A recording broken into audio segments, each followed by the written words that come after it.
Inicialmente, o grupo já tinha algumas ideias para a seleção do filme. Primeiro, decidimos que queríamos analisar um filme de terror, porque normalmente suas mensagens são bem explícitas e fáceis de perceber. Além disso, também gostaríamos de abordar o trauma da pandemia da Covid-19. Uma escolha fácil seria O Enigma de Outro Mundo, outra adaptação de Stephen King que usa seu monstro quase que como uma doença, isolando os pesquisadores uns dos outros em uma estação de pesquisa na Antártica. Esse filme bate quase todas as teclas exploradas pelo grupo: a doença transmissível, o isolamento, o terror. Contudo, muitas das produções feitas até então sobre a pandemia tratam justamente da questão do isolamento em relação ao mundo, tal como o especial de comédia Inside de Bo Burnham epitomiza tão bem. Tendo isso em mente, tropeçamos no paper de John Kitterman, Homeland Invasion, Poe, Panic Rooms e 9/11.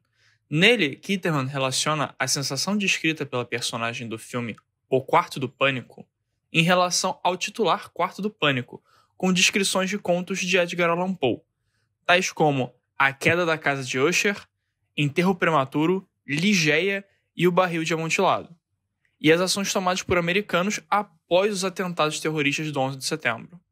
O filme, que foi lançado meros 3 meses após os ataques nos Estados Unidos, inadvertidamente reflete algumas ações e mentalidades que cidadãos americanos tomaram após os ataques.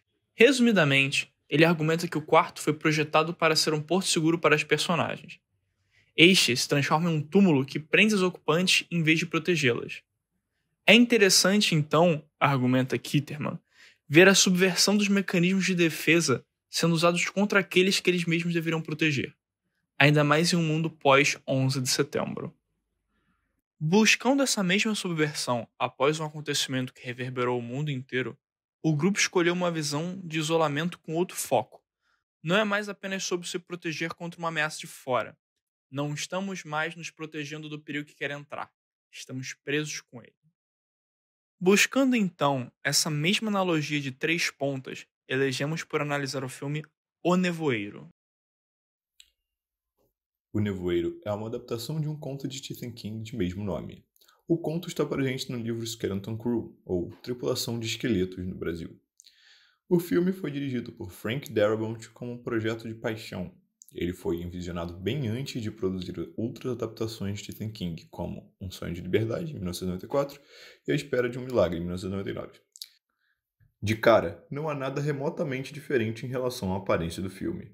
Ele é uma obra de horror de ficção científica com baixo orçamento que homenageia os filmes de criatura no início do cinema, como A Sétima Viagem de Sinbad, 1958, e A Noite dos Mortos-Vivos, 1968. Tanto que originalmente no projeto o filme seria filmado em preto e branco e em 35mm para dar um aspecto granulado à imagem.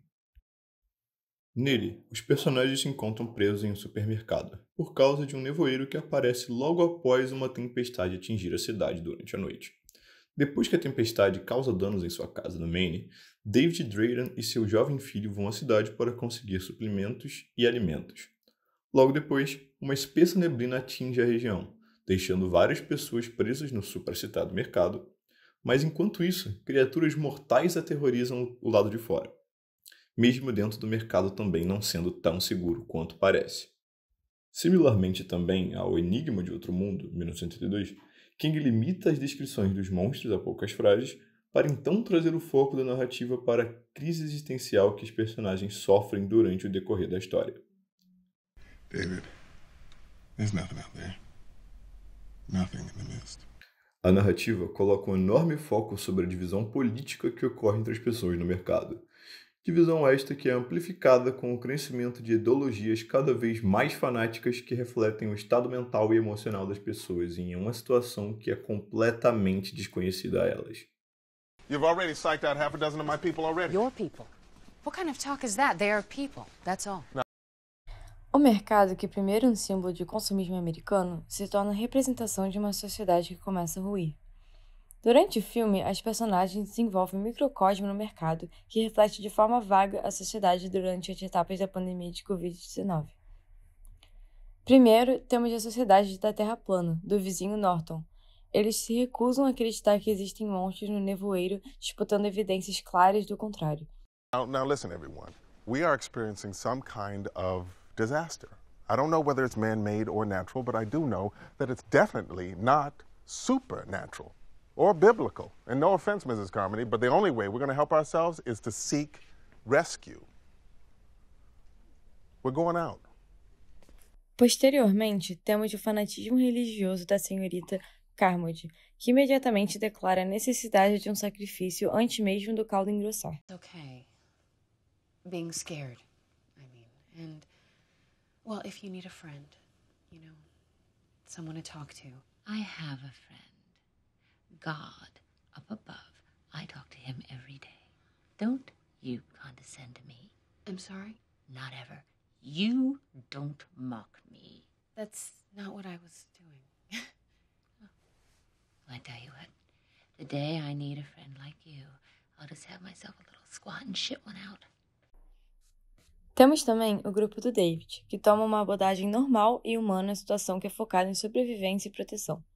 Um esforço de preservação que tenta encapsular a todos, que é contrastado pelas ações de outros grupos que tomam lados e segregam, tomando uma atitude de eus e eles.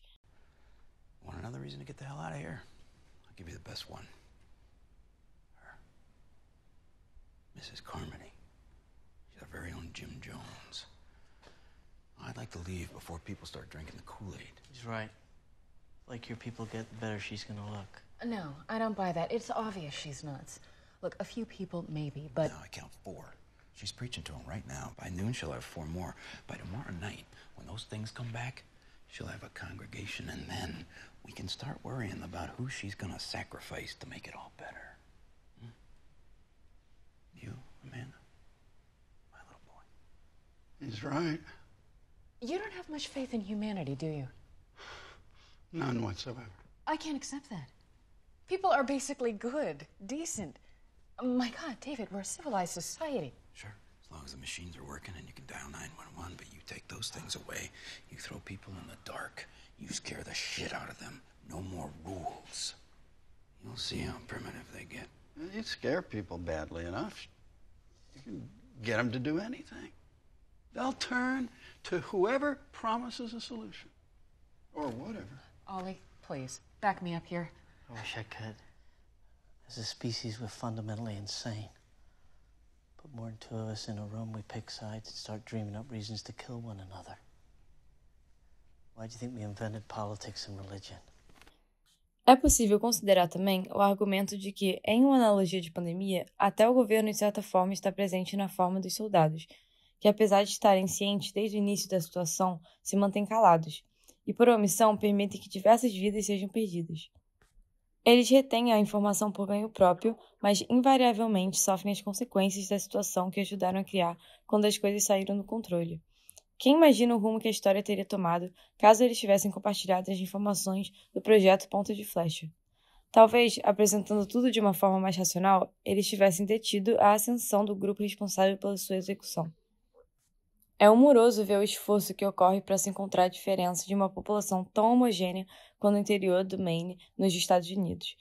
A mínima diferença entre eles é motivo primeiro de escrutínio, chacota, diferenciação e sacrifício.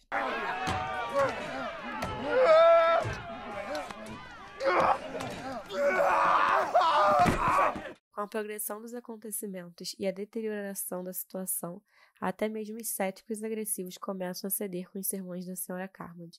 Em uma situação tão sem sentido para pessoas comuns, teorias religiosas fazem tanto sentido quanto palpites científicos informados, devido à massiva falta de informação que os personagens têm em relação ao percalço que elas se encontram. Ao invés de se unirem e cooperarem no momento de crise, mais e mais no decorrer do filme, o ambiente do mercado vai se tornando hostil para aqueles que não se conformam com a visão de mundo da Sra. Carmody. You can't go out. I won't allow it. Won't allow it? It's against God's will. Don't you know that by now? Haven't I proven myself again and again and again? Haven't I shown that I am his vessel? Removendo-se da visão cética do ponto de vista do protagonista David, é relativamente fácil entender o porquê da repentina mentalidade tribal. A galera do mercado repentinamente passou por uma crise existencial e precisa racionalizar agora sua nova posição no mundo. Sobrecarregados pelo desespero como qualquer outro ser humano estaria, Logo, tomar o lado da Sra. Carmody é a sua tentativa, seja ignorante ou sincera, de se agarrar em alguma forma de esperança ou salvação para o futuro. Listen, they've lost their sense of proportion. What's going on here? Out there in the market, they were scared and confused. And here, there's a problem they can solve. They're goddamn gonna solve it. A tragédia ocorre quando, em um ponto de ebulição do conflito, o grupo de David é forçado a fugir do mercado, e fora dele, eles são defrontados com a severidade da situação. Por fim, mesmo com os militares chegando e terminando com o nevoeiro, o seu custo de vida foi cobrado. Não tem como voltar atrás. O ideal seria que eles nunca tivessem sido forçados a chegar em tal nível, que a situação jamais chegasse na severidade que chegou. Para concluir, podemos dizer que o nevoeiro é uma verdadeira análise sobre o comportamento humano e mostra como uma situação de crise pode despertar o espírito de barbárie impulsionado pelo instinto de sobrevivência. Seja por um projeto militar que traz o nevoeiro, assim como no filme, ou seja, trazendo para a realidade, com líderes que ignoram e aliviam medidas de segurança em relação à pandemia. O denominador comum é quem sofre e paga o custo de vida, são os que estão na base da pirâmide social. Quem está no comando não sente os efeitos de suas decisões, que podem acarretar em consequências imensuráveis. We had damage at the school, wouldn't you know? That's what we get for not fixing that roof when we should have. But with funds being cut every year, you'd think educating children would be more of a priority in this country, but you'd be wrong. Government's got better things to spend our money on, like corporate handouts and building bombs.